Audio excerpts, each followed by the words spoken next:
नमस्कार दोस्तों, decode exam पर मैं शिवम आप सभी का बहुत बहुत स्वागत करता हूं। आज हम कंप्यूटर की एक श्रृंखला शुरू कर रहे हैं आज से, जिसमें हम लोग कंप्यूटर विषय के प्रश्नों को देखेंगे, है ना।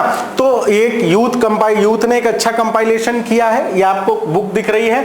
आपको सजेस्टेड है कि अगर आपको बुक पढ़नी है, अगर आपको कंप्यूटर का बेसिक्स पढ़ना है तो इस बुक में काफी सही से दिया है। प्रमोशन नहीं है किसी बुक का, लेकिन हाँ दिया है तो है ना। और अच्छा कंपाइलेशन है। यूपी ट्रिपल एससी ने जो भी हाल फिलहाल में एग्जाम कराए हैं उसके लगभग 1000 नहीं तो 600 650 प्लस प्रश्नों की ये श्रृंखला रहेगी, है ना। लगभग 10 से 12-13 क्लास हम इसकी करेंगे और पूरे यूपी ट्रिपल एससी ने कंप्यूटर में जितने प्रश्न पूछे हैं और उनके कुछ शॉर्ट नोट्स जो हैं उनको हम डिस्कस करेंगे और उनके साथ चीजों को समझते चलेंगे। ये कक्षा यूपी पीसीएस में कम लेवल पे, लेकिन लोअर पीसीएस और लेखपाल में कंप्यूटर खूब पूछा जाएगा। 15 अंक डिसाइडेड है कंप्यूटर के लिए, 100 में से 15 प्रश्न पूछे ही जाएंगे।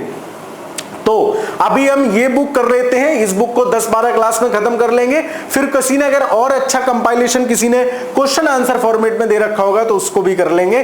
तो ये कंप्यूटर की आज से क्लास एक दिन रैंडमली मतलब अल्टरनेट डे पे आपको मिलेगी। एक दिन यूपीजी के, एक दिन कंप्यूटर। आप में से कुछ लोगों की शिकायत है कि सर आपकी पुरानी कुछ सीरीज अधूरी है, तो उसका कोई ना कोई रीजन है, किसी न किसी अन्य एग्जाम में व्यस्तता और इत्यादि इत्यादि के चलते। और घटना चक्र पूर्वावलोकन की जो राजनीति पॉलिटी वाली क्लास हमने शुरू की है उसको मैं कंप्लीट कराऊंगा, क्योंकि अभी लोअर पीसीएस का एग्जाम है तो थोड़ा सा हम उसको टारगेट करते हुए, और लेखपाल का एग्जाम है, दोनों का सिलेबस सेम है, उसको टारगेट करते हुए पढ़ रहे हैं। कंप्यूटर एवं सूचना तकनीकी एक परिचय आज की क्लास का विषय है, पहली क्लास है। इसी तरीके की अल्टरनेट डे पर एक दिन कंप्यूटर एक दिन यूपीजी के आपको मिलता रहेगा। शुरुआत करते हैं अपनी प्रश्नों की श्रृंखला की।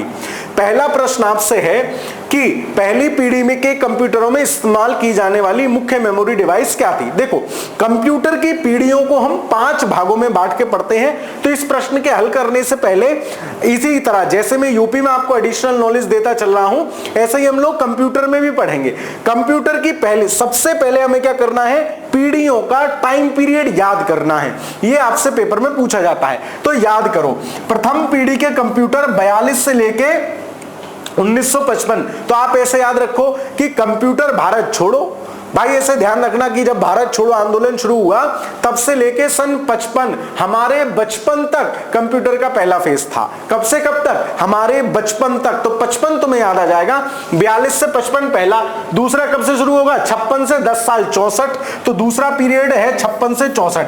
दूसरा, इन पीढ़ियों के टाइम पीरियड में बहुत ज्यादा रिजिड नहीं होना है कि मास्टर ने बताया था 55 तक था, कहीं 54 लिखा जाए तो नहीं लगाऊंगा, 56 लिखा जाए तो नहीं लगाऊंगा, ऐसा कुछ नहीं है। तो एक साल ऊपर नीचे आपको अन्य पुस्तकों में मिलेगा, प्रश्नों में भी मिलेगा, ध्यान रखोगे। दूसरी पीढ़ी 55-56 से लेकर 64। तीसरी पीढ़ी 65 से लेकर 75। तीसरी पीढ़ी 75 और चौथी पीढ़ी आपसे पूछी जाती है 76 से लेके 90।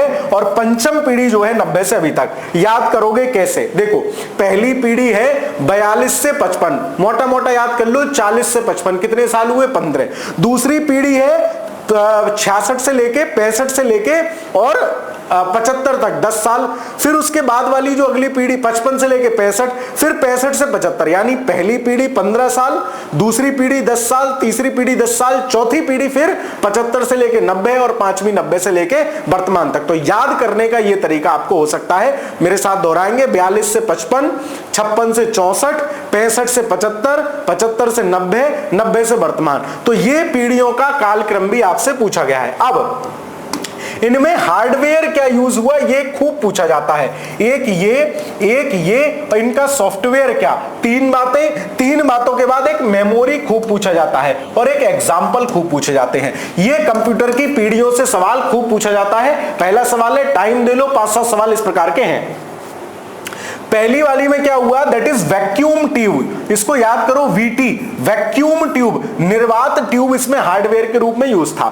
इसको क्रोनोलॉजी, दूसरे में था ट्रांजिस्टर यूज किया, तीसरे में इंटीग्रेटेड चिप, आईसी जिसको बोलते हैं, इंटीग्रेटेड चिप्स यूज हुई। चौथी पीढ़ी में क्या यूज हुआ, वीएलएसआई टेक्निक या माइक्रो प्रोसेसर। पांचवी में यूज हुआ अल्ट्रा लार्ज, यूएलएसआई बोलते हैं, अल्ट्रा लार्ज है ना, सिस्टेमेटिकल और इन वो करके है। तो ये याद रखना आप, यूएलएसआई, वीएलएसआई, माइक्रो प्रोसेसर, इनको कैसे याद करना है, इसका ट्रिक याद करो। हार्डवेयर क्या यूज हुआ, बीटी, तो वी से वैक्यूम ट्यूब, टी से ट्रांजिस्टर, फिर आई, वीटीआई याद कर लो, इससे इंटीग्रेटेड चिप्स।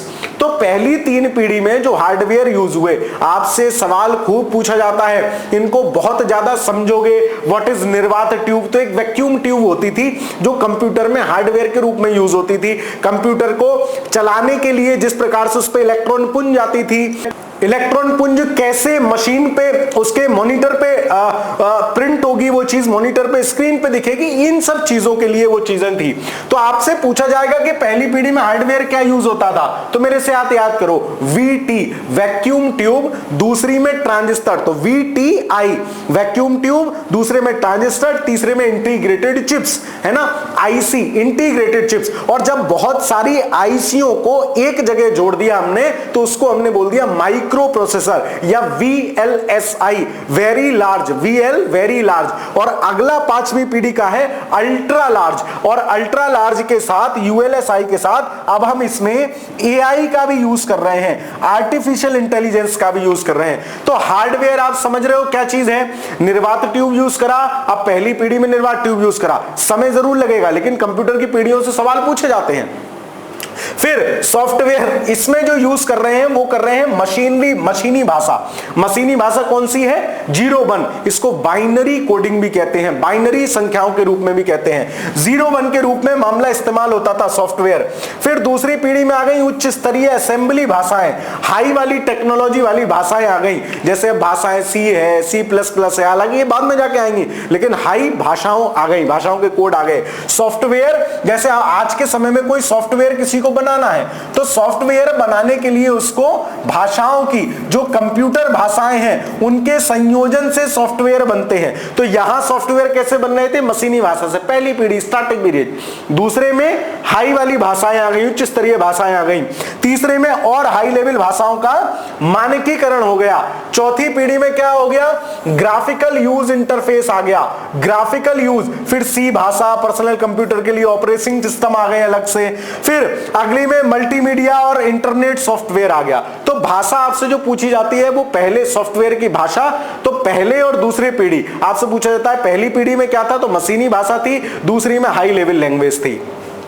फिर इनकी मेमोरी, पहले वाले की पंच कार्ड या पेपर टेप, इसके सिवा चुंबकीय ड्रम लिखा मिल जाएगा। क्या, चुंबकीय ड्रम, और वो ऐसे ड्रम होते थे धातु के, और उस पे चारों तरफ चुंबकीय लेप किया जाता था और माना जाता था इसमें डेटा स्टोर किया जाएगा। तो चुंबकीय ड्रम पहले का, दूसरे का मैग्नेटिक मेमोरी या मैग्नेटिक डिस्क दूसरे में आ गया, दूसरे की मेमोरी के लिए। फिर कालांतर में मैग्नेटिक में वृद्धि हो जाएगी, फिर और जो है ऑप्टिकल फाइबर जैसी डिस्क, सेमीकंडक्टर जैसी डिस्क, ये आ जाएंगी। इसके सिवा जो पूछा जाता है वो पूछा जाता है पहली पीढ़ी के कंप्यूटरों का नाम क्या था। तो याद रखना, पहली पीढ़ी के कंप्यूटर के नाम ENIAC, ENIVAC और UNIVAC-1।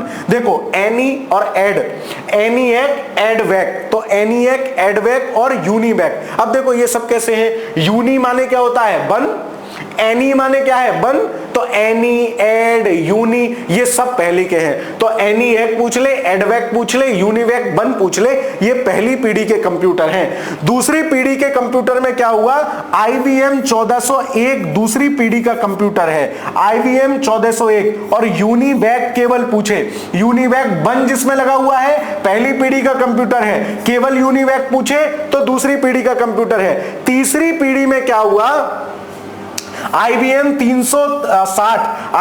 360 कंप्यूटर आ गया, पहली में, दूसरी में 1401 आया है, तीसरी में IBM 360 आ गया।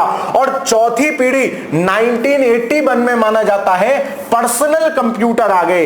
पर्सनल कंप्यूटर आपका, मेरा, इस प्रकार के कंप्यूटर आ गए, पर्सनल कंप्यूटर। तो इसमें IBM PC मतलब पर्सनल कंप्यूटर। तो IBM नाम की कंपनी ने पर्सनल कंप्यूटर, हो सकता है आपको लग रहा हो बोरिंग, सर मजा नहीं आ रहा, एक बार समझ लो, फिर प्रश्नों के साथ दोबारा समझाऊंगा, है ना, क्योंकि कंप्यूटर की पीढ़ियों से सवाल आते ही हैं। फिर अगली पीढ़ी में वर्तमान में तो पीसी, सुपर कंप्यूटर और ये सब जो वर्तमान पीढ़ी है उन सब में आ गए। तो ये सवाल आपसे पूछे जाते हैं। रिपीट कर रहे हैं एक बार, हमने क्या पढ़ा जो पेपर में पूछा जाता है। हमने पढ़ा कंप्यूटर की पीढ़ियों का टाइम पीरियड, पहली 42 से 55।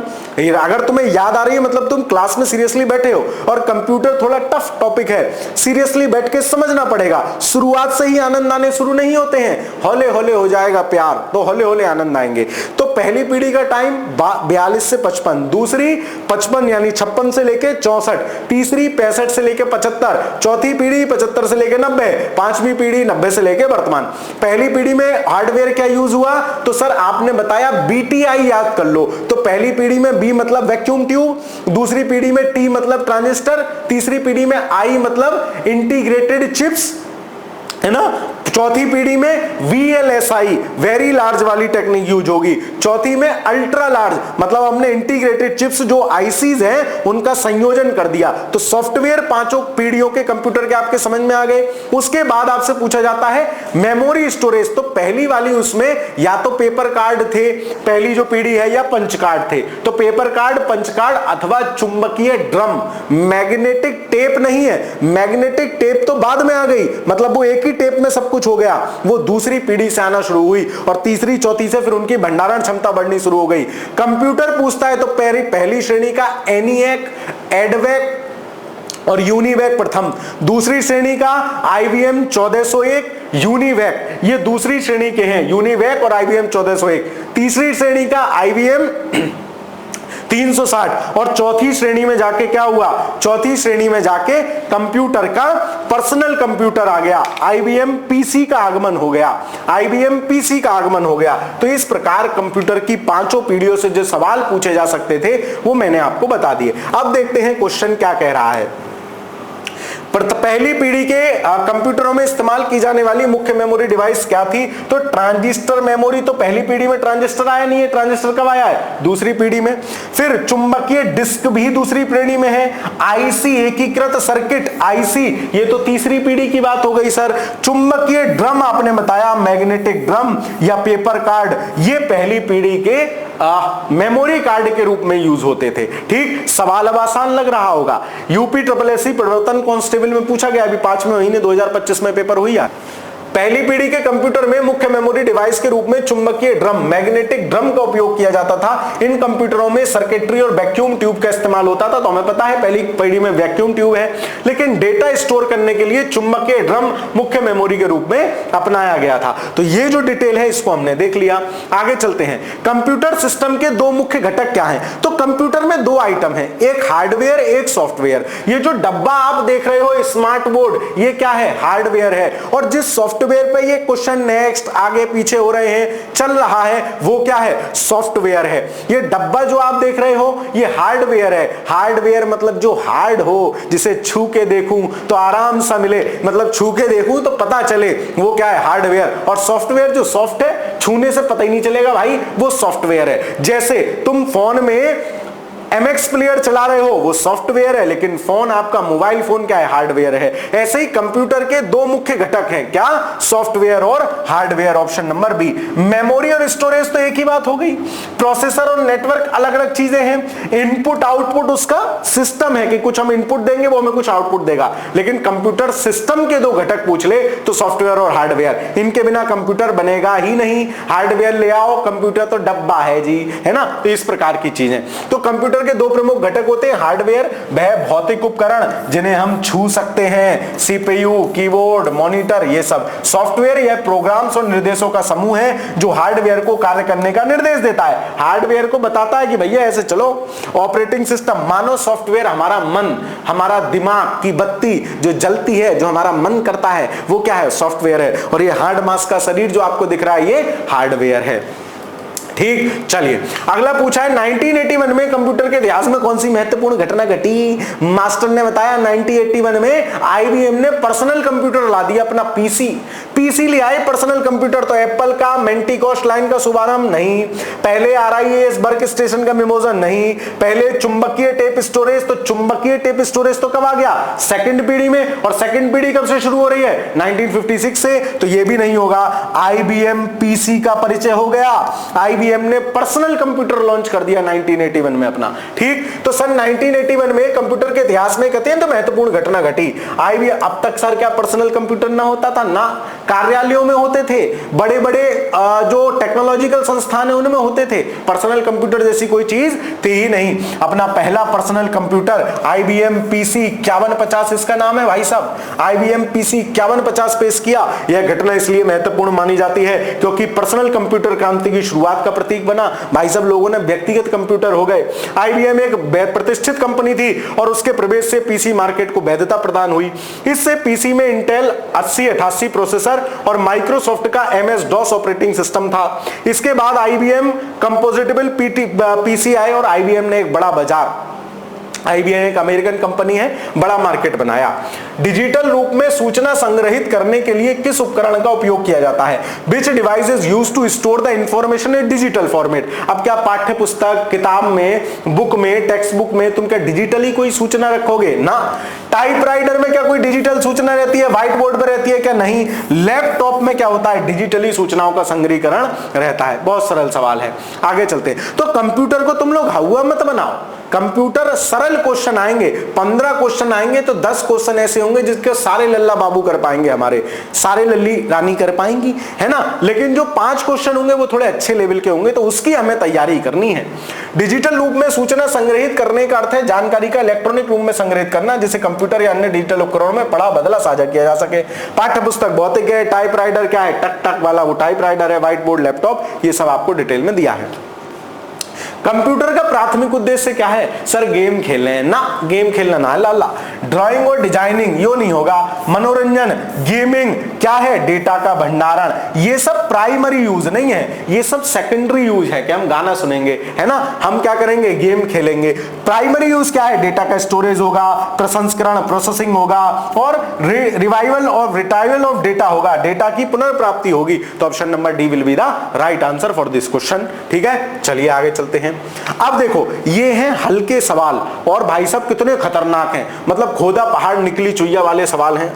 देखने में आपको लग रहा है भैया इतना बड़ा सवाल, मैं तो निबटली, है ना। तो देखो ये बड़े सवाल नहीं है, अब क्या है? पहली पीढ़ी और प्रौद्योगिकी। अब बताओ पहली पीढ़ी में क्या था? मास्टर ने तुम्हें याद कराया VTI, मतलब vacuum tube transistor integrated chips. BTI नहीं याद रहेगा, मास्टर को याद रखना, मास्टर क्लास में से PT कर रहा था, 1 2 1 2, तो PT याद रख लोगे, PT से BT याद रख लोगे, और BT आ गई क्लास में, PT आ गई तो BTI याद रखना। ठीक है, तो फर्स्ट पीढ़ी में क्या था? देखो वैक्यूम ट्यूब कहां है? A का तीसरा, देखो A का तीसरा कहां है? ऑप्शन नंबर D में ही है, बात ही खत्म हो गई। फिर दूसरी में क्या था? BT यानी ट्रांजिस्टर से B का 4 होना चाहिए, B का 4 है। C तीसरी में क्या था? I integrated circuit, integrated chips, C हो गया। और चौथी पीढ़ी में क्या था? माइक्रो प्रोसेसर थे, तो option number D will be the right answer. दिखने में इतना बड़ा सवाल लग रहा है, अभी 2-3 और खतरनाक ऐसे ही सवाल हैं। दिखने में हुआ पहली में वैक्यूम ट्यूब V, दूसरे में T ट्रांजिस्टर, तीसरे में I इंटीग्रेटेड चिप्स, और चौथे में माइक्रो प्रोसेसर चिप्स कह लो, या VLSI लिखा हुआ हो, और 5वीं पीढ़ी का पूछ ले तो ULSI। ठीक है, ये बात आप ध्यान रखोगे, है ना। तो ये दोबारा वही बात हमने यहां रिपीट कर दी। ठीक है, अगला सवाल, कौन से कंप्यूटर वास्तविक संख्याओं से निपटते हैं और संख्या का उत्तर गिनती करके प्राप्त करते हैं? देखो कंप्यूटर के 2 टाइप हैं, डिजिटल और एनालॉग। एनालॉग कंप्यूटर क्या होते हैं? आपने अपने घर में मीटर देखा होगा, अरे किसी मोटरसाइकिल में मीटर देखा होगा, उसमें ऐसे सुई घूमती है, वो भी क्या है? एक कंप्यूटर है। और वो किस प्रकार का कंप्यूटर है? एनालॉग कंप्यूटर है, एनालॉग कंप्यूटर है। लेकिन संख्याओं की जो गिनती करेगा, संख्याओं से जो निपटेगा, वो कौन सा होगा? डिजिटल डिजिटल कंप्यूटर होगा। Option number A will be the right answer, digital computer. और संख्याएं किस प्रकार की काउंटिंग करता है? 0 और 1 के फॉर्मेट में। कंप्यूटर बाइनरी संख्या प्रणाली 0 1 का उपयोग करके डेटा का प्रतिनिधित्व और प्रक्रिया करते हैं। वे गणना और लॉजिकल ऑपरेशंस का प्रयोग करके समस्या का समाधान प्राप्त करते हैं, जबकि एनालॉग कंप्यूटर निरंतर डेटा को मापते हैं, प्रक्रिया करने के लिए उपयोग किए जाते हैं। वे वोल्टेज और अन्य निरंतर मानों के लिए उपयोग किए जाते हैं। स्पीडोमीटर आगे एक इमेज मैंने ला रखा है, उससे भी समझ लेंगे। कौन सा प्रोग्राम उचित भाषा में लिखे गए निर्देशों का अनुक्रम है? देखो इन्होंने इसका आंसर दिया है कंप्यूटर प्रोग्राम, लेकिन कंप्यूटर प्रोग्राम जैसी कोई चीज नहीं होती, सॉफ्टवेयर प्रोग्राम जैसी चीज होती है। अब मुझे पता नहीं ऑफिशियल आंसर की में क्या आंसर दिया था। सॉफ्टवेयर प्रोग्राम होता है, जैसे हम कोई सॉफ्टवेयर बना रहे हैं तो वो एक प्रोग्राम है और वो एक विशेष भाषा में लिखा जाता है। किसकी भाषा? कंप्यूटर की भाषा। C++, पाइथन, जावा, ऐसे आपने नाम सुने होंगे। इन सब भाषाओं में प्रोग्राम लिखा जाता है। प्रोग्राम लिखना मतलब उसको कोडिंग करना। कोडिंग आपने शब्द सुना होगा, तो वो क्या होता है? सॉफ्टवेयर प्रोग्राम होता है। लेकिन देखो मानक आंसर नहीं होगा, बाइनरी का कोई मतलब नहीं है। डीबगिंग एक चीज होती है कि किसी सॉफ्टवेयर में बग खोजना। बग मतलब कमियां खोजना, तो कमियां खोज के उसको खत्म करने को कहते हैं डीबगिंग। बगिंग मतलब बग खोजना और डीबगिंग मतलब उसको खत्म करना। तो कंप्यूटर प्रोग्राम हो सकता है ना? तो इसका आंसर इन्होंने कंप्यूटर प्रोग्राम दिया, लेकिन वास्तव में वो सॉफ्टवेयर प्रोग्राम होता है जो एक भाषा में लिखे गए निर्देश होते हैं। और वो भाषा किसकी होती है? कंप्यूटर की भाषा होती है। भाषाओं के टाइप मैंने आपको बताए। आगे चलते हैं। कौन इच्छानुसार डेटा को स्टोर कर सकता है, प्रोसेस कर सकता है और पुनः प्राप्त कर सकता है? क्या टाइपराइटर डेटा को स्टोर कर सकता है? क्या मॉनिटर डेटा को स्टोर कर सकता है? सीपीयू करता है, नॉट मॉनिटर। क्या टैबलेट कर सकता है या कंप्यूटर सबसे सही आंसर है? तो sir computer will be the most appropriate answer for this question, then D will be the right answer for this question. Computer वह उपकरण है जो डेटा को स्टोर, प्रोसेस और पुनः प्राप्त करने की क्षमता रखता है। कंप्यूटर विभिन्न प्रकार के डेटा स्टोरेज डिवाइसेस का उपयोग करके डेटा को संरक्षित करता है, प्रोसेसर के माध्यम से डेटा को प्रोसेस करता है और जब भी आवश्यक हो डेटा को रिलीज करता है। आगे चलते हैं। कंप्यूटर का जनक कौन है? तो कंप्यूटर का जनक माना जाता है चार्ल्स बेबेज को। चार्ल्स बेबेज साहब को कंप्यूटर का जनक माना जाता है। वहीं अगर आपसे सवाल पूछ ले कि आधुनिक कंप्यूटर का जनक कौन है, तो आधुनिक कंप्यूटर का जनक आप मानोगे एलन ट्यूरिंग को। ट्यूरिंग बोले भाई तुमने बड़ी बेहतरीन सी ट्यूनिंग बैठाई, एकदम आधुनिक टाइप का कंप्यूटर ले आए, लेकिन एक बार सवाल पूछा जिसमें एलन ट्यूरिंग का नाम ही नहीं था, तो फिर हमें मजबूरी में चार्ल्स बेबेज लगाना पड़ेगा। लेकिन अगर आपसे स्पष्ट पूछे यहां कंप्यूटर की जगह लिखता आधुनिक कंप्यूटर के जनक कौन है, तो फिर हम एलन ट्यूरिंग अगर दिया है तो उसी के साथ जाएंगे। लेकिन हमसे यहां सिर्फ कंप्यूटर पूछा है तो देन हम जाएंगे ऑप्शन नंबर डी के साथ। चार्ल्स बेबेज को कंप्यूटर का जनक कहा जाता है। अंग्रेजी गणित दार्शनिक आविष्कारक थे। यहां तक 19वीं सदी में मैकेनिक कंप्यूटर या एनालिटिकल इंजन जो बेसिकली चार्ल्स बेबेज ने बनाया था उसका नाम क्या था? Analytical engine. तो कभी यह सवाल भी आपसे बन सकता है, चार्ल्स बेबेज द्वारा बनाए गए कंप्यूटर का नाम क्या था? That is analytical engine. आगे चलते हैं। कंप्यूटर बनाने का पहला विश्वविद्यालय आधारित प्रयास कहां था? यह ओयावा विश्वविद्यालय में हुआ। ओयावा ऐसे याद कर लेना भाई, किसी विश्वविद्यालय ने पहला कंप्यूटर बना लिया, ओ माय गॉड, तो ओयावा याद हो जाएगा ना, तो ये रट लो, है ना। इसकी डिटेल अभी आगे हम पढ़ लेंगे। तो विश्वविद्यालय आधारित कोई ऐसा विश्वविद्यालय जिसने पहली बार कंप्यूटर बनाया, दैट इज ओयावा। तो Iowa state university. Iowa state university John Vincent एरनग्राफ और उनके छात्र क्लिफोर्ड बेरी द्वारा पहला इलेक्ट्रॉनिक डिजिटल कंप्यूटर, जिसे एनसाफ बेरी कंप्यूटर, तो एबीसी कंप्यूटर कहते थे। क्या? Atanasoff Berry computer. Atanasoff Berry computer. तो आपसे पूछा जा सकता है एबीसी कंप्यूटर कहां बना? तो ओयावा विश्वविद्यालय। नाम पूछ सकता है तो जॉन विंसेंट एटनहाफ, तो एटनासाफ। तो देखो एटनासाफ बेरी कंप्यूटर और उनका शिष्य है क्लिफोर्ड बेरी, तो इन दोनों के नाम पे एटनासॉफ और बेरी, यानी ये इन दोनों का नाम है एटनासॉफ बेरी और कंप्यूटर। और किसने बनाया? ओयावा स्टेट यूनिवर्सिटी में ये लोग थे। और कब बना? 1937 से 1942 के बीच बनाया गया। यह पहला प्रयास था जो पूरी तरह से इलेक्ट्रॉनिक और डिजिटल था। बाद में कंप्यूटर प्रौद्योगिकी के विकास में इसका ऐतिहासिक योगदान साबित हुआ। इसी को बेस मान के आगे कंप्यूटर का युग शुरू होता है। ठीक है, चलिए अब देखो ये कितना बड़ा तुम्हें सवाल लग रहा है। ओ भाई हमें तो पता ही ना, कितना गंदा सवाल है, कितना कठिन होगा। बहुत सरल है, हलवा पढ़ना आना चाहिए, है ना। ये हलवा सवाल है बिल्कुल एकदम। देखो कैसे, आपसे यहां दिया अपोलो गाइडेंस कंप्यूटर, यहां दिया अपोलो कंप्यूटर की भंडारण क्षमता। तो इधर देखो भंडारण क्षमता किसमें, 64 केबी डेटा स्टोर कर सकता है, 70 पाउंड और आयताकार घन फुट, मतलब ये इसकी विशेषता बता रहा है, ये इसकी ये है। फिर आ जाओ अपोलो कंप्यूटर की प्रसंस्करण शक्ति, तो ये शक्ति की बात कर रहा है, तो देखो क्या होगा। फिर आधुनिक लैपटॉप, तो आधुनिक लैपटॉप की बात क्या है, आधुनिक मानकों की तुलना में बहुत सीमित प्रसंस्करण शक्ति थी, मतलब यहां प्रसंस्करण शक्ति की बात हो रहा है, यहां कह रहा है आधुनिक मानकों के अनुरूप बहुत कम थी, तो क्या ये बिल्कुल सही नहीं होगा। एक बार पढ़ लेते तब भी ये सवाल हो जाता। आई टेस्टिंग ऑफिसर के पेपर में आया है, तो वो यहां से आई टेस्ट ही कर रहा है आपकी, क्या आप आराम से पढ़ पा रहे हो कि नहीं। मतलब पहले का हो जाएगा बी, देखो पहले का बी, दूसरे का ए, फिर तीसरे का डी हो जाएगा और चौथे का सी। तो option number B will be the right answer for this question. बिल्कुल सिंपल सवाल है, हमें इसमें रटने की जरूरत ही नहीं है, ये कॉमन सेंस का सवाल है। अब अपोलो गाइडेड कंप्यूटर के आगे तुम इन तीनों में से कोई लिख ही नहीं सकते। उसकी भंडारण क्षमता ऑब्वियस है, कितनी भी हो हमें याद ही नहीं है, लेकिन इसके सिवा कोई और ऑप्शन हो ही नहीं सकता। तो इस प्रकार से भी सवाल कभी कभी आसानी से सॉल्व हो जाते हैं। अब देखो यहां भी सेम है, एक दिया आपको प्रिमिटिव, दूसरा दिया है संयोजन के साधन। तो आप देखो संयोजन का क्या मतलब होता है, कॉम्बिनेशन, जोड़ना। तो अर्थ की सबसे छोटी इकाइयां जिन्हें आगे विभाजित नहीं किया जा सकता, ये होती है प्रिमिटिव। अभी छोड़ देते हैं हम संयोजन के साधन।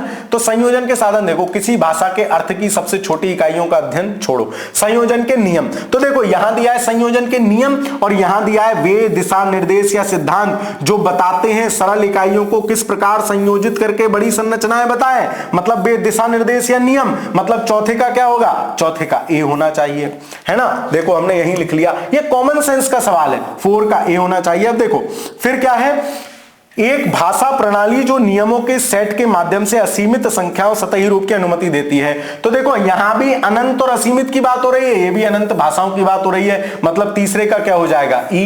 फिर अगला क्या दिया है हमें, संयोजन के साधन। तो देखो जोड़, एक ऐसी प्रक्रिया जो मौजूद तत्वों को मिलाकर नए शब्द और अर्थ बनाने की वो देती है, तो मिलाकर संयोजन। तो संयोजन की बात यहां हो रही है, तो संयोजन के साधन में क्या हो जाएगा, ऑप्शन नंबर डी हो जाएगा। तो देख लो, मिला लो। प्रिमिटिव क्या होते हैं, ऐसी छोटी इकाइयां जिनके आगे काम न किया जा सके। तो पहले का बी हो, दूसरे का डी हो, ऑप्शन नंबर बी सही आंसर हो जाएगा। इसको डिटेल में पढ़ लो एक बार। देखो प्रिमिटिव क्या है, अर्थ की सबसे छोटी इकाइयां जिन्हें आगे विभाजित नहीं किया जा सकता, ये प्रिमिटिव है। संयोजन के साधन, नाम से क्लियर है, ऐसी प्रक्रिया जो मौजूद तत्वों को मिलाकर नए अर्थ बनाने की अनुमति देती है। अनंत भाषा है ऐसी भाषा प्रणाली, नाम से क्लियर है, भाषा प्रणाली जो असीमित संख्या में सतही रूप का अर्थों की अनुमति देती है। फिर आ जाओ संयोजन के नियम, तो नियम की बात कर रहा है, नियम क्या है, वे दिशा निर्देश या सिद्धांत, तो नियम आ गए, है ना। रूपिम क्या है, किसी भाषा में अर्थ की सबसे छोटी इकाई का अध्ययन क्या कहलाता है, रूपिम कहलाता है। तो इस प्रकार से ये क्वेश्चन जरूर बड़े हैं, लेकिन इनका सॉल्यूशन बहुत छोटा सा है, दिमाग, कॉमन सेंस के सवाल हैं। कंप्यूटर की मूल भाषा कौन सी होती है, सामान्य भाषा होती है क्या उच्च स्तर की भाषा, असेंबली या मशीनी। तो जो कंप्यूटर की भाषा होती है, 0 1 वाली जो भाषा होती है, उसको हम बोलते हैं मशीनी भाषा, मशीन स्तर की भाषा, मशीनी लैंग्वेज बोलते हैं, ठीक है। तो कंप्यूटर की मूल भाषा मशीनी भाषा होती है, इसे मशीनरी कोड और कंप्यूटर के प्रोग्रामिंग की सबसे निचले स्तर की भाषा के रूप में जाना जाता है, और केवल 2 अंक 0 और 1 की यह भाषा होती है मशीनी भाषा। तो कंप्यूटर की जो बेसिक लैंग्वेज अभी भी है, कंप्यूटर जो काम करता है वो 0 1 के फॉर्मेट में ही काम करता है, और इसको हम कहते हैं बाइनरी लैंग्वेज, बाइनरी भाषा इसको हम बोलते हैं। ये बात भी आप ध्यान रखेंगे। आगे चलते हैं। स्टोर्ड प्रोग्राम आर्किटेक्चर की अवधारणा जिसने आधुनिक कंप्यूटिंग को बहुत प्रभावित किया, सबसे पहले निम्न में से किसने व्यक्त की, तो जॉन वॉन न्यूमैन है जिन्होंने ये स्टोर्ड प्रोग्राम आर्किटेक्चर सबसे पहले दिया। स्टोर्ड प्रोग्राम आर्किटेक्चर क्या था कि कैसे डेटा को स्टोर किया जा सकता है, कैसे उसको सेव किया जा सकता है, आधुनिक कंप्यूटिंग को प्रभावित किया, तो ये जॉन वॉन न्यूमैन है। लेकिन आप एक बात ध्यान रखोगे, स्टोर्ड प्रोग्राम आर्किटेक्चर पूछे तो जॉन वैन न्यूमैन है, ठीक है। लेकिन अगर आपसे पूछे स्टोर्ड प्रोग्राम कॉन्सेप्ट सबसे पहले किसने दिया, this is architecture then John von Neumann. लेकिन स्टोर्ड प्रोग्राम कॉन्सेप्ट का पहली बार किसने दिया, तो ये है 1949 में मैरिस बिल्किस मैरिस बिल्किस है, तो अगर कॉन्सेप्ट पूछे तो मैरिस बिल्किस है, स्टोर्ड प्रोग्राम आर्किटेक्चर पूछे तो जॉन वॉन न्यूमैन है। कैसे याद रखोगे? स्टोर्ड प्रोग्राम आर्किटेक्चर है तो कुछ नया सा आर्किटेक्चर दे भाई, जॉन वॉन न्यूमैन। और स्टोर्ड प्रोग्राम कॉन्सेप्ट है तो कुछ कॉन्सेप्ट है ना, तो मैरिस बिल्किस। कुछ कॉन्सेप्ट भाई मैरिस, मेरे सर समझ में नहीं आते, मेरे से रिस जाते हैं, मैरिस मेरे से रिस जाते हैं, चले जाते हैं, तो मैरिस बिल्किस इसका नाम होगा।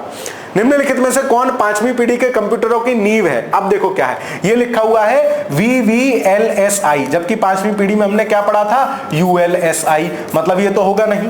आर्टिफिशियल इंटेलिजेंस AI, ये मास्टर ने बताया कि ULSI लिखा हुआ होगा या AI लिखा हुआ होगा। ट्रांजिस्टर किसके थे? VT, दूसरी पीढ़ी के थे। वैक्यूम ट्यूब किसका था? पहली पीढ़ी का। बचा क्या? Artificial intelligence. और पांचवी पीढ़ी का टाइम पीरियड पूछे आपसे क्या? सारी पीढ़ियों के टाइम पीरियड याद करो।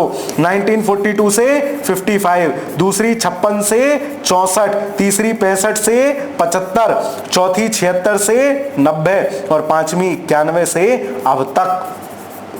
अब तक। ठीक है, 91 से अब तक। तो कंप्यूटर की पांचों पीढ़ी हो गई। और वैक्यूम ट्यूब क्या था? पहली पीढ़ी के लिए है VT। आर्टिफिशियल इंटेलिजेंस क्या ULSI दे तो वो पांचवी पीढ़ी का कार्यक्रम है, उसके कंप्यूटरों की नींव है। ठीक है, चलिए आगे चलते हैं। पहले यांत्रिक कैलकुलेटर को क्या कहा गया? उसको कहा गया पास्कलाइन। What is Pascaline? यांत्रिक रूप से कैलकुलेट करने का एक मशीन थी। ये देखो, ये है यांत्रिक रूप से कैलकुलेशन हो रहा है इसमें, इसको कहा गया पास्कलाइन। इसमें ऐसे पहिया जैसे टेलीफोन में घुमाते हैं, ऐसे इसमें घुमाते थे, फिर ऊपर कुछ अंक आ जाते थे, तो पहला यांत्रिक कैलकुलेटर को पास्कलाइन कहा गया। यांत्रिक मतलब पूरा फिजिकल फॉर्म में है, जो 1642 में ब्लेज पास्कल द्वारा आविष्कार किया गया। यह डिवाइस अंकगणितीय कारकों को सुगम बनाने के लिए डिजाइन किया गया था। तो पास्कलाइन किनके नाम पे पड़ा है? ब्लेज पास्कल के नाम पे पड़ा है। तो पहला यांत्रिक कैलकुलेटर कोई आपसे पूछे तो ध्यान रखोगे पास्कलाइन है। ये सारे क्वेश्चन यूपी SSC की जो रिसेंट परीक्षाएं हुई हैं पिछले 5-7 सालों में, उनमें जो पूछे गए हैं वो आपके लिए संयोजित करके लाया हूं, है ना। तो मेहनत है, आपको क्लास पसंद आ रही है, आपको लगता है कि ये सीरीज कंटिन्यू रहनी चाहिए, आपका प्यार उस पर दिखना चाहिए, है ना। फिर आप कहते हो सर आप सीरीज कंटिन्यू करें, मास्टर को पेट्रोल ही नहीं मिलता है, पेट्रोल कहां से मिलेगा? आपसे। तो आप कमेंट कीजिए, वीडियो को लाइक शेयर कर दोगे तो अपने आप पेट्रोल मिलता रहेगा। असेंबली लैंग्वेज का इस्तेमाल कंप्यूटर की कौन सी पीढ़ी में किया जाता है? तो पहली पीढ़ी में क्या था? पहली पीढ़ी में अगर आपसे पूछे तो मशीनी भाषा थी। कौन सी भाषा थी? मशीनी भाषा थी। दूसरी पीढ़ी में क्या थी? असेंबली लैंग्वेज थी, असेंबली लैंग्वेज थी दूसरी पीढ़ी में। तीसरी में तो फिर मॉडर्न लैंग्वेज आ गई और विशेषीकृत भाषाएं आ गई। तो पहली में मशीनी भाषा, दूसरी में असेंबली भाषा, है ना, दूसरी पीढ़ी। द्वितीय पीढ़ी की शुरुआत 56 से 64 तक। अब तो सर याद हो गया, इस पीढ़ी में ट्रांजिस्टर का यूज हुआ, ये भी याद हो गया सर, जिसका विकास विलियम शॉकले, बोले ट्रांजिस्टर बना लिया भाई तने, हमने तो शौक ले लिया। विलियम शॉकले, क्यों? लाला ने ट्रांजिस्टर बना लिया। ऐसे ध्यान रखना। 1947 में असेंबली भाषा का प्रयोग किया। इसमें मेमोरी के तौर पर चुंबकीय टेप का यूज था, जबकि पहली पीढ़ी में चुंबकीय ड्रम या फिर पेपर कार्ड का यूज था। चुंबकीय ड्रम या फिर पेपर कार्ड का यूज था। वर्तमान पांचवी पीढ़ी के कंप्यूटर को graphic interface, graphic design interface use किया जा रहा है। निम्नलिखित में से कौन सा ऑपरेशन के आधार पर कंप्यूटर का एक प्रकार नहीं है? तो देखो, एक डिजिटल कंप्यूटर होता है, मैंने आपको बताया, जो 0-1 में काम करता है, संख्याओं में काम करता है। एक एनालॉग कंप्यूटर होता है जो क्या करता है, जैसे आपकी बाइक का मीटर है, एम्पियर नाप रहा है, स्पीड नाप रहा है, वो एनालॉग कंप्यूटर है। एक हाइब्रिड कंप्यूटर होता है जो डिजिटल और एनालॉग का मिक्सचर होता है, that is hybrid computer. Remote जैसा कोई कंप्यूटर नहीं होता है, देन ऑप्शन नंबर सी हो जाएगा कि इस आधार पर कोई कंप्यूटर नहीं होता है। तो ये देखो, ये एनालॉग कंप्यूटर के एग्जांपल है, आपका स्पीडोमीटर है, घड़ी है और इस प्रकार। और डिजिटल कंप्यूटर जो आप ये देख रहे हो, टैब, फोन, लैपटॉप, डेस्कटॉप, ये सब। तो एनालॉग कंप्यूटर ऐसे कंप्यूटर भौतिक परिणामों के निरंतर संसाधन के लिए बनाए जाते हैं। तेरी टफ लैंग्वेज लिखते हैं, मोटी भाषा में समझ गए ना जी सर। आगे चलते हैं। किसे आधुनिक कंप्यूटर का जनक माना जाता है? अब अगर यहां नाम होता किसका, एलन ट्यूरिंग का, तो उसी का नाम लिखते भाई। पीछे एक सवाल आया था, हमने कहा एलन ट्यूरिंग चाचा को याद करोगे, कहां गया एलन ट्यूरिंग? शुरू में था, कोई बात नहीं, छोड़ते हैं। एलन ट्यूरिंग को याद करोगे, है ना, ठीक है। चलो, तो फिर अब अगर यहां नाम नहीं दिया है तो कोई बात नहीं, हम इन्हीं का नाम लगाएंगे। Charles Babbage. बिल गेट्स को तो मानोगे नहीं, सुंदर पिचाई स्टीव जॉब्स का मतलब नहीं, है ना, तो चार्ल्स बेबेज। आगे चलते हैं, ठीक है। चलिए, ये आपके लिए एक छोटी सी सूचना, अगर आप लेखपाल परीक्षा की तैयारी कर रहे हैं या विशेषकर लोअर पीसीएस की तैयारी कर रहे हैं, आपने पेट में अच्छा स्कोर किया है, 65 से प्लस अगर आपके अंक हैं, तो आप मान के चलिए आप लोअर पीसीएस देंगे, और लोअर पीसीएस में फिर भी आपको लगता है कि कुछ विषय मेरे अच्छे से नहीं हो पाए हैं, मैं अच्छे से चीजें तैयार नहीं कर पाया हूं, तो फिर ये वीडियो कोर्स आपके लिए डिजाइन किया गया है, जिसकी फीस मात्र 2500 रुपए है। अभी शुरुआती दिनों में इसकी फीस मात्र 2500 रुपए है। आप चाहें तो इस बैच को ज्वाइन कर सकते हैं। इस बैच में सभी टॉपिक वाइज, जो भी आपके यूनिट वाइज सिलेबस है, उस सबके गुणवत्तापूर्ण रिकॉर्डेड वीडियो है, करंट अफेयर्स का मासिक video lecture, bilingual PDF notes मिलेंगे, बहुत महत्वपूर्ण जो टॉपिक है और पीवाईक्यू नोट्स आपको मिलेंगे, नियमित टेलीग्राम टेस्ट आपका इसमें होगा। इस बैच का नाम है आरोहण बैच, है ना। और लोअर पीसीएस के लिए बहुत शानदार तरीके से हम ये बैच चला रहे हैं। 7 अप्रैल से ये बैच शुरू हो रहा है ना। तो आप चाहें तो इस बैच में जुड़ सकते हैं, और ये ऊपर जो 2 नंबर दिए गए हैं 9506742546 या 8604409201, इन पे आप कांटेक्ट कर सकते हैं, अपनी कुछ भी डिटेल पूछ सकते हैं। दूसरी बात, आपको लगता है कि सर मुझे पढ़ना नहीं है, मैं बहुत ज्ञानी हूं, मेरे से प्रैक्टिस कराओ प्रश्नों की, तो हमने 5000 प्लस प्रश्नों की एक टेस्ट सीरीज लॉन्च कर दी है, जिसमें 130 कितने 130 सेक्शनल टेस्ट हम आपके कराएंगे, है ना। और डेली टेस्ट आयोजित होगा। 13 अप्रैल से ये शुरू हो रहा है, 12 अप्रैल तक आप इसमें एडमिशन लेते हैं तो डिस्काउंट फीस 700 रुपए मात्र में आप इसमें एडमिशन ले सकते हैं। डेली 25 क्वेश्चन का आपको टेस्ट मिलेगा, एक एक यूनिट के 10-10 टेस्ट कराएंगे, 250-250, 400 कंप्यूटर के 500 सवाल देंगे, हिंदी के 600 सवाल देंगे। तो इस प्रकार बहुत शानदार तरीके से हम पूरे इस बैच में 5250 प्रश्न आपके माध्यम से देंगे। 130 सेक्शनल टेस्ट है, 20 फुल लेंथ टेस्ट है। तो इससे बढ़िया प्रैक्टिस का सिस्टम और मात्र 700 रुपए में आपको कहीं नहीं मिलेगा। पूरे बाजार में ट्राई कर लीजिए। और उत्तर प्रदेश की परीक्षाओं के लिए विशेष कंटेंट बनाने के लिए हमारा संस्थान जाना जाता है। तो आप चाहें तो इस बैच से जुड़ सकते हैं। आगे चलते हैं। पहली पीढ़ी के कंप्यूटरों में किसका प्रयोग होता था? अरे मास्टर, कितना सरल सवाल है। वैक्यूम ट्यूब, ट्रांजिस्टर सेकंड पीढ़ी में। ठीक है, चलिए आगे चलते हैं। कंप्यूटर की दूसरी पीढ़ी किस पे आधारित थी? प्रथनकों। देख रहे हो हिंदी में कितना कठिन नाम दे रखा है, दैट इज ट्रांजिस्टर। और निर्वात नलिकाओं वैक्यूम ट्यूब पहली पीढ़ी, वीएलएसआई चौथी पीढ़ी, और ये एकीकृत परिपथ इंटीग्रेटेड चिप्स तीसरी पीढ़ी। ठीक है, चलिए आगे चलते हैं।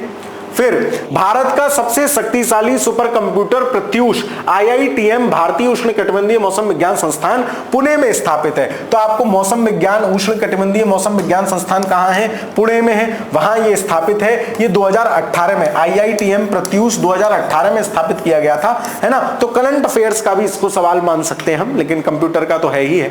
ठीक है, चलिए निम्नलिखित में से कौन एक 2018 में स्थापित भारत का सबसे तेज सुपर कंप्यूटर है? प्रत्यूष था। ये करंट अफेयर्स का ही सवाल है ना। तो प्रश्नकाल के समय वर्तमान में भारत का सबसे तेज सुपर कंप्यूटर क्या है? परम सिद्धि है। अब शायद कोई और आ गया है, इसलिए ये करंट अफेयर्स है बेसिकली, तो इसको हम करंट अफेयर से ही कोरिलेट करेंगे, है ना। परम सिद्धि जो है वो सीडेक ने बनाया है और इसके मुख्यालय वहां स्थापित है।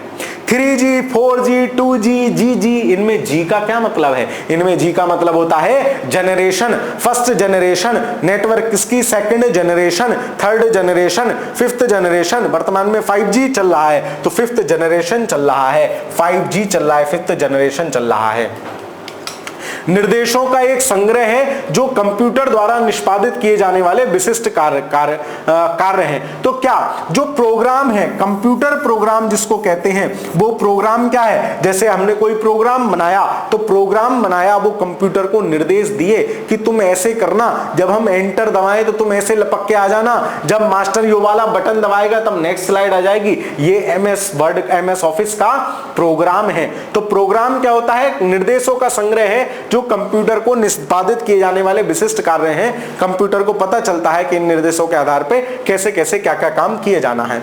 निम्न में से कौन सा कार्य किसी कंप्यूटर के सीपीयू द्वारा नहीं निष्पादित किया जाता है? देखो सीपीयू क्या क्या करता है? डेटा को स्टोर करेगा, उसको सेव करेगा, निर्देश वो करेगा। तो निर्देश लाना मतलब इनपुट सीपीयू में ही आते हैं, दिमाग है वो। सेंट्रल प्रोसेसिंग यूनिट क्या है? कंप्यूटर का दिमाग है। निर्देशों की व्याख्या नहीं करता, अपनी बुद्धि ना होती इसके पास, थारी मारी तरह है, व्याख्या नहीं करता। डेटा को स्थायी रूप से भंडारित कर सकता है, रोम रैम के अंतर्गत। डेटा प्रसंस्करण कर सकता है, मतलब डेटा को घुमा फिरा के नए स्वरूप में प्रस्तुत कर सकता है। तो ये सब काम कौन करता है? सीपीयू करता है। कंप्यूटर तथा टाइपराइटर के लिए इस्तेमाल की जाने वाली कीबोर्ड की ये QWERTY शैली का आविष्कार किसने किया? देखो कंप्यूटर में आपने अगर देखा हो तो कीबोर्ड में जो इस प्रकार की शैली है QWERTY, तो जो पहली वाली लाइन है ना ये उसके अक्षर हैं। टोटल इन अल्फाबेट की 3 लाइनें होती हैं।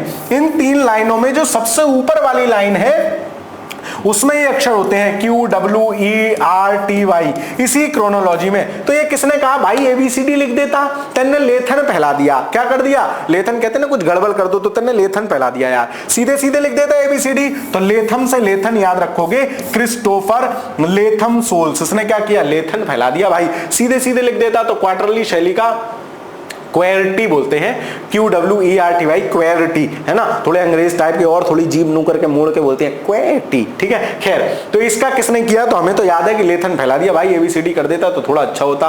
तो ये क्रिस्टोफर लेथम सोल्स, ठीक है। आगे चलते हैं। 1943 में W मोचली और J प्रेस्पर इकट है ना के द्वारा बिना किसी भी यांत्रिक हिस्सों के बनाए गए पहले कंप्यूटर को क्या कहा गया? उसको कहा गया ENIAC। तो पहला कंप्यूटर क्या था? ENIAC था। किसने बनाया? W मोचोली, है ना। तो वो मोचली कर रहा था, मोचली में क्या हुआ? कंप्यूटर बन गया सर ENIAC कंप्यूटर बन गया। तो ENIAC, एडवैक और यूनिवैक प्रथम, ये तीनों पहली श्रेणी के कंप्यूटर माने जाते हैं। तो ENIAC बना दिया उसने 1943 में, ठीक है। चलिए आगे चलते हैं। वह कौन सा नियम है जो बताता है कि प्रोसेसर की गति या कंप्यूटर की समग्र प्रसंस्करण शक्ति प्रत्येक 2 वर्ष में दुगनी हो जाती है? तो ये मूर साहब थे। इन्होंने एक नियम दिया। ये इंटेल के संस्थापक हैं, इनका नाम है गॉर्डन मूर। इन्होंने कहा कि कंप्यूटर आने वाले समय में भी और आज भी हम ये देख रहे हैं कि हर 2 साल में क्या होगा? हर 2 साल में कंप्यूटर की जो शक्ति है, प्रोसेसर गति है, कंप्यूटर की समग्र प्रसंस्करण शक्ति क्या होगी? प्रत्येक 2 वर्ष पर दुगनी हो जाएगी। डबल स्पीड से कंप्यूटर काम करेगा जी, ठीक है, हर 2 साल में। तो इसको बोलते हैं मूर का नियम। कंप्यूटर का सबसे आम प्रकार है, इसका उपयोग आमतौर पर द्विआधारी संख्या प्रणाली का उपयोग और मात्राओं की जानकारी संसाधित करने के लिए। तो कौन सा कंप्यूटर था जो दोनों 0-1 पे काम कर रहा था? That is digital computer. तो डिजिटल कंप्यूटर है जो 0-1 पे काम कर रहा है। ऑप्शन नंबर बी इस प्रश्न का सही आंसर हो जाएगा। आगे चलते हैं। कंप्यूटर्स की दूसरी पीढ़ी किस दौरान देखी गई? तो पहली पीढ़ी याद करो 42 से 55, दूसरी 56 से 63 64, तीसरी 64 65 से 75, चौथी 75 से 90, पांचवी 90 के बाद। तो देखो दूसरी कहां डलेगी? तो यहां आके डलेगी। दूसरी पीढ़ी डलेगी यहां 56 से 63। Then option number C will be the right answer for this question. वर्ष से तृतीय पीढ़ी के कंप्यूटर शुरू हो गए। तो मोटा मोटा कब से? तीसरी 65 के आसपास से शुरू हुए, 75 तक गई है। तो देखो 65 से 75 कहां है? 65 से 71 है, यही ऑप्शन सही हो जाएगा। रिजिड नहीं होना है क्वेश्चन को लेके, उसके आसपास ढूंढना है। तो कंप्यूटर की पीढ़ियों का टाइम पीरियड मैंने आपको इतनी बार बता दिया, उनके अंदर किस किस चीज की यूज हुआ था ये बता दिया, कौन सी पीढ़ी के कौन कौन से कंप्यूटर थे ये बता दिया। तो सवाल यहीं से घूम फिर के बसता है। बार बार मैं टाइम पीरियड बोल रहा हूं, गधा नहीं हूं बोल रहा हूं। क्यों? क्योंकि सवाल यहां से बनेगा, प्रश्न आपसे परीक्षा में पूछा जाएगा। आगे चलते हैं। निम्नलिखित में से किस व्यक्ति को कंप्यूटिंग के जनक के रूप में जाना जाता है? तो कंप्यूटिंग के जनक कौन है? ऑब्वियस है, चार्ल्स बेबेज साहब कंप्यूटर के जनक हैं। Option number A will be the right answer. निम्नलिखित में से कौन कंप्यूटर एनालॉग आउटपुट को डिजिटल फॉर्म में परिवर्तित करने से मुख्यतः संबद्ध है? तो एनालॉग आउटपुट जो है उसको डिजिटल फॉर्म में कौन बदल देगा? तो हाइब्रिड कंप्यूटर होता है जिसमें एनालॉग और डिजिटल दोनों कंप्यूटरों की विशेषता होती है। तो एनालॉग को कुछ हमने इनपुट दिया, उस एनालॉग ने कुछ आउटपुट दिया और उस आउटपुट को डिजिटली आउटपुट में कौन चेंज कर देगा? वो हाइब्रिड कंप्यूटर कर देगा, क्योंकि हाइब्रिड कंप्यूटर में दोनों की विशेषता होती है। इस आधार पर 3 प्रकार के कंप्यूटर होते हैं, एनालॉग, डिजिटल और हाइब्रिड कंप्यूटर, ठीक है। चलिए अच्छा सवाल है, लोअर पीसीएस का ही सवाल है। 2016 में जो लोअर पीसीएस की परीक्षा हुई है उस समय तो 2-4 सवाल आते थे, अब तो 15 सवाल आएंगे, ठीक है। भारत में प्रथम कंप्यूटर कहां स्थापित किया गया था? तो भारत में प्रथम कंप्यूटर जो स्थापित किया गया वो किया गया Indian statistical institute, ISI, Indian statistical institute, जो पड़ता है कोलकाता में। भारत का प्रथम कंप्यूटर यहां इंस्टॉल किया गया। कब? 1952 में भारत में कंप्यूटर युग की शुरुआत भारतीय सांख्यिकी का संस्थान। अब देखो स्टैटिक्स का काम क्या होता है? बड़े डेटा को कलेक्शन करना, उस डेटा पे काम करना ही स्टैटिक्स का काम है। तो इन्होंने अपने यहां सबसे पहले, तो ध्यान रखना सबसे ज्यादा जरूरत किन्हें पड़ी होगी सर? स्टैटिक्स वालों को पड़ी होगी। तो उन्होंने सबसे पहले अपने यहां कंप्यूटर स्थापित कर लिया। कोलकाता में हुई इस ISI में स्थापित होने वाला पहला एनालॉग कंप्यूटर भारत का प्रथम कंप्यूटर था। कैसा कंप्यूटर था ये? एनालॉग। कैलकुलेटर किस प्रकार के कंप्यूटर कार्य पद्धति पर काम करता है? तो जो कैलकुलेटर है वो क्या है? वो डिजिटल कंप्यूटर है। क्यों? संख्याओं पे काम कर रहा है। जबकि एनालॉग कंप्यूटर क्या है? मीटर। सीधा सा याद रखो, जो मास्टर ने तुम्हें इमेज दिखाया था ऐसे करके, स्पीडोमीटर है ना। तो ये क्या है? इसकी सुई जिधर भाग रही है, ये एनालॉग कंप्यूटर। बाकी संख्यात्मक रूप से जितने भी काम हो रहे हैं वो सब कैलकुलेटर डिजिटल कंप्यूटर है। और हाइब्रिड कंप्यूटर जिसमें दोनों प्रकार की विशेषताएं हैं। भारत में निर्मित प्रथम सुपर कंप्यूटर का नाम क्या था? उसका नाम था परम 8000। सीडेक ने डिजाइन किया था परम 8000 1991। अब देखो भारत में पहला कंप्यूटर पूछ ले तो ISI इंडियन स्टैटिकल इंस्टीट्यूट में कोलकाता में, पहला सुपर कंप्यूटर पूछ ले तो सीडेक पुणे में स्थापित हुआ और इसका नाम क्या था? परम 8000। परम 8000 1991 में सीडेक द्वारा बनाया गया था, है ना। सीडेक द्वारा बनाया गया था। आगे चलते हैं। अब कुछ महत्वपूर्ण वन लाइनर हैं जो हमें दिए गए हैं, जो परीक्षाओं में पूछे गए हैं, इनको फटाफट देख लेते हैं, है ना। 4-5 स्लाइड ये भी हैं। कंप्यूटर का पूरा नाम आपसे पूछा है कि कंप्यूटर का पूरा नाम क्या है? तो commonly operated machine mechanics used in the technical and educational research. तो इसमें से 2-4 मोटे नाम याद रखो कि कॉमनली है ना, ऑपरेटेड मशीन्स है, जो भी है, मैकेनिक क्या है यहाँ, ठीक है। तो इसको ध्यान रखो। ENIAC का आविष्कार कब हुआ? 1945। पहली पीढ़ी का कंप्यूटर है ENIAC और एडवेक और यूनिवेक 1। फिर 2025 की कंप्यूटर की पीढ़ी कौन सी है? आपको पता है 5वीं चल रही है। कंप्यूटर की पहली पीढ़ी में क्या था? V था, वैक्यूम। दूसरी में क्या था? T था, ट्रांजिस्टर। तीसरी में क्या था? I था, इंटीग्रेटेड चिप्स। चौथी में क्या था? VLSI। 5वीं में क्या था? ULSI। ठीक है, चलिए। USB की खोज किसने की? तो अजय कुमार भट्ट। कभी USB देखो तो USB SanDisk की USB देखी है, पेन ड्राइव, वो फट जाती है आगे से, तो मैंने तो ऐसे याद कर लिया, USB किसने? फट गई, मतलब भट्ट हो गई। तो अजय कुमार भट्ट ने इसकी खोज की। अपोलो गाइडेड कंप्यूटर AGC की स्टोरेज क्षमता 64 KB। ये वही सवाल है जो पीछे पूछा गया, इन्होंने इसको दे दिया। इसका कंप्यूटर का आयतन वायतन 1 घन फुट कौन पूछ रहा, लेकिन वो क्वेश्चन का जो मैचिंग वाला, जो एक टेबल वाला सवाल था, वही है। अपोलो गाइडेड कंप्यूटर का आविष्कार हुआ, ये सब छोड़ो। इलेक्ट्रॉनिक डिवाइसेस जो डाटा को इंफॉर्मेशन में बदलते हैं, प्रोसेस करता है, तो प्रोसेस कौन करेगा? That is processor. Computer processor द्वारा इंफॉर्मेशन को परिवर्तित किया जाता है, किसमें? डाटा से। जो हम डाटा दे रहे हैं उस डाटा को प्रोसेसर परिवर्तित कर देता है। कंप्यूटर के संदर्भ में ALU क्या है? ALU CPU का भाग होता है, जिसको अर्थमेटिक लॉजिक यूनिट बोलते हैं। अर्थमेटिक लॉजिक यूनिट, इसकी फुल फॉर्म बहुत आपसे पूछी जाती है ALU की। What is the full form of ALU? तो अर्थमेटिक लॉजिक यूनिट। और ये CPU का हिस्सा होता है। गणना करने वाला जितना भी काम होता है, नाम से क्लियर है ना, अर्थमेटिक लॉजिक यूनिट, ये सब काम CPU में ALU करता है। एक कंप्यूटर का मस्तिष्क कहा जाता है CPU, सेंट्रल प्रोसेसिंग यूनिट। इसका फुल फॉर्म पूछ लिया जाता है, खूब पूछा जाता है। और सेंट्रल की जगह तुम लोग कंट्रोल वाला आंसर लगा जाते हो, तो याद रखना हमारे यहाँ सेंट्रल मार्केट है, तो हमने ऐसे ध्यान रख रखा है कि भाई CPU कहां से लाएंगे जी? सेंट्रल मार्केट से लाएंगे, तो सेंट्रल प्रोसेसिंग यूनिट है। गणना और तुलना करने के लिए कंप्यूटर में जिस भाग का प्रयोग किया जाता है दैट इज ALU। और ALU अगर आपसे पूछ ले किसका भाग है, तो CPU का भाग है। CPU और ALU में होते हैं रजिस्टर होते हैं। रजिस्टर क्या है? मेमोरी का एक टाइप है, जैसे रैम है, रोम है, रैम है, कैश मेमोरी है, और उससे भी छोटा और स्पीडली काम करने वाला क्या होता है? रजिस्टर। रजिस्टर सबसे तेज प्रकार की काम करने वाली मेमोरी होती है। सेंट्रल प्रोसेसिंग यूनिट में कंपोनेंट के रूप में होता है ALU। Control memory arithmetic logic unit होते हैं, किसमें? तो उसमें एक CU कंट्रोल यूनिट होता है, एक MU मेमोरी यूनिट होता है, अर्थमेटिक लॉजिकल यूनिट होता है, किसमें? CPU में। कंप्यूटर में प्रोसेसिंग कहां होगी? CPU में। अर्थमेटिक परिचालन संपन्न कौन करता है? जो अर्थमेटिक प्रकार की गणनाएं कौन करता है? ALU करता है, याद रखना। और ALU किसका भाग है? ALU CPU का भाग है। शब्द परास, वर्ड लेंथ अधिक होने से क्या होगा? कंप्यूटर की स्पीड अप हो जाएगा, कंप्यूटर की स्पीड बढ़ जाएगी वर्ड शब्द परास अधिक होने से। सीपीयू की गति को प्रभावित करने वाले कारक क्या हैं? तो सीपीयू की गति किससे प्रभावित होगी? शब्द की लेंथ जितनी ज्यादा होगी सीपीयू की गति या कंप्यूटर की गति उतनी ज्यादा होगी। ये स्टेटमेंट ध्यान रख लेना, रट लेना, समझोगे 1 घंटा चला जाएगा, इतनी महत्वपूर्ण बात नहीं है लेकिन पूछा जा सकता है। कंप्यूटर घड़ी कैश मेमोरी जितनी बढ़िया होगी। कैश मेमोरी क्या होती है? ऐसा काम जो कंप्यूटर की मेमोरी में गया तुरंत आया, गया तुरंत आया, मतलब जिसकी रैंडम जरूरत पड़ती है वो कैश मेमोरी में बहुत स्पीड अप वाली मेमोरी होती है। 2 दिसंबर को क्या मनाया जाता है? विश्व कंप्यूटर साक्षरता दिवस। याद रखोगे कब मनाया जाता है? 2 दिसंबर को। कंप्यूटर में आईसी क्या है? इंटीग्रेटेड चिप्स हैं। और आईसी का काम क्या है? आईसी ने कंप्यूटर को छोटा कर दिया और उसकी लागत को कम कर दिया और एफिशिएंट बना दिया कंप्यूटर को। ठीक है, आईसी इंटीग्रेटेड चिप्स। और ये किसकी बनती हैं? सिलिकॉन, जर्मेनियम जैसी धातुओं की बनती हैं। अर्धचालक होते हैं, इनकी बनती है बेसिकली सिलिकॉन, है ना। प्रथम गणना यंत्र क्या था? अबेकस था, कैलकुलेटिंग डिवाइस। सबसे बड़ा, सबसे तेज, सबसे महंगा कंप्यूटर कौन सा होता है? सुपर कंप्यूटर, इसलिए उसका नाम है सुपर कंप्यूटर। आज भी सुपर कंप्यूटर कमरा कमरा भर के होते हैं, बहुत तेज और बहुत बड़ी कैलकुलेशंस को करने में काम में आते हैं।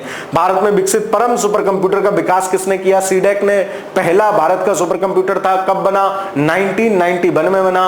पूरा नाम क्या था? परम 8000। एकीकृत परिषद आईसी का प्रयोग कब किया गया? तृतीय पीढ़ी में। पहली पीढ़ी में क्या था? वीटी, आपको क्या याद रखना है? बीटीआई। पहली पीढ़ी में वैक्यूम ट्यूब, दूसरी में ट्रांजिस्टर, तीसरी में आई इंटीग्रेटेड चिप्स, चौथी में वीएलएसआई, पांचवी में यूएलएसआई। ठीक है, चलिए फिर इसके बाद इंटीग्रेटेड चिप्स का विकास किया था किसने? जीएस किल्वी ने। तो याद रखना भाई, जैसे ही आईसी आई ना, इंटीग्रेटेड चिप्स आई, बहुत सारे ट्रांजिस्टर को जोड़ के क्या बना दी? चिप्स बना दी, इंटीग्रेटेड चिप्स। सबकी किल्ली मार दी। ओ भाई साहब, इतना बड़ा आइटम इतना छोटा सा हो गया, क्या मार गई? किल्ली। तो किसने बनाया? जीएस किल्वी ने। आईसी प्राय बनी होती है सिलिकॉन और जर्मेनियम, लेकिन सिलिकॉन लगाओगे। पहला इलेक्ट्रॉनिक कंप्यूटर एनीवैक बनाया था प्रेसस एकर्ट और जॉन मुचली ने। तो इन्होंने क्या करा? मूंचली, सबकी मौज ले ली। मूंचलाई में, मूंचलाई मतलब गाल बजाई हमारे यहाँ बोलते हैं, मूंचलाई में भाई पहला कंप्यूटर बना दिया, दैट इज एनीएक। तो याद रखोगे प्रेस्पर एकर्ट और जॉन मुचली। ये सवाल कई बार पूछा गया है। मेन फ्रेम कंप्यूटर के लिए मल्टीटास्क ऑपरेटिंग बनाया, बेल प्रयोगशाला में बनाया गया। मल्टी प्रोग्रामिंग प्रयोग आरंभ हुआ। तृतीय पीढ़ी के कंप्यूटर्स में क्या हुआ? मल्टी प्रोग्रामिंग शुरू हो गई। मतलब अब ये कंप्यूटर गाने भी चलाएगा, अब ये कंप्यूटर पेंट भी करेगा, ये कंप्यूटर ये भी करेगा। ये तीसरी पीढ़ी के कंप्यूटर से आने लगे। भारत में बने प्रथम कंप्यूटर का नाम क्या है? सिद्धार्थ नाम है प्रथम कंप्यूटर का। और प्रथम सुपर कंप्यूटर का नाम पूछ ले तो परम 8000 है। कंप्यूटर का जनक कौन है? Charles Babbage, Charles Babbage. सर्वप्रथम आधुनिक कंप्यूटर की खोज कब हुई? 1946 में हुई। 1947 में बेल लेबोरेटरीज में John Bardeen, William Shockley, Walter विलियन ने आविष्कार किया किसका? ट्रांजिस्टर का। तो देखो आईसी का आविष्कार कौन कर रहा है? किल्ली मरवादी, किल्वी। और ये बेल लेबोरेटरीज में जो आविष्कार हुआ आईसी का, तो बार्डिन, विलियम शॉकले और वाल्टर ब्रेटन। तो इनका नाम आप याद रखोगे ट्रांजिस्टर के लिए। कंप्यूटर निर्माण उद्योग में अग्रणी होने के कारण भारत की सिलिकॉन वैली कौन से शहर जाना जाता है?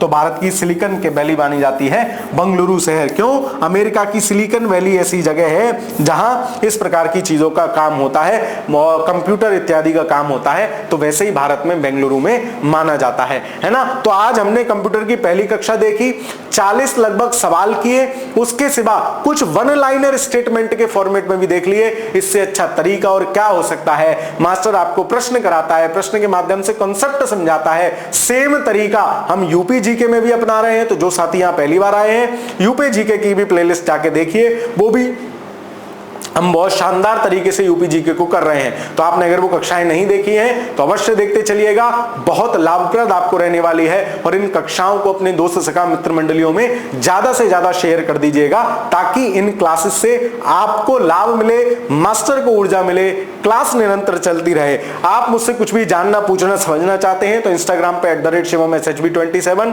टेलीग्राम पे @shivamasHB27 पर मुझे मैसेज कर सकते हैं, मेरे से बात कर सकते हैं। मैं जब भी फ्री होता हूं आपकी शंकाओं का समाधान करता हूं। ठीक है, तो आज की कक्षा आपको कैसी लगी कमेंट में जरूर बताते चलिएगा। चैनल पर नए हो तो चैनल को जरूर सब्सक्राइब कर लीजिएगा, है ना। अपने दोस्त सखा मित्र मंडलियों में वीडियो को साझा कर दीजिएगा, कमेंट जरूर कीजिएगा। हाई पाइप और लाइक वाइक तो आप कर देते हो, कमेंट जरूर कीजिएगा ताकि पता चले कि हाँ क्या और इनमें संभावनाएं हैं, क्या और सुधार हो सकते हैं, या आपको क्लास कैसी लग रही है। मिलता हूं आपसे अगली वीडियो में, तब तक के लिए पढ़ते रहिए, खुश रहिए, धन्यवाद।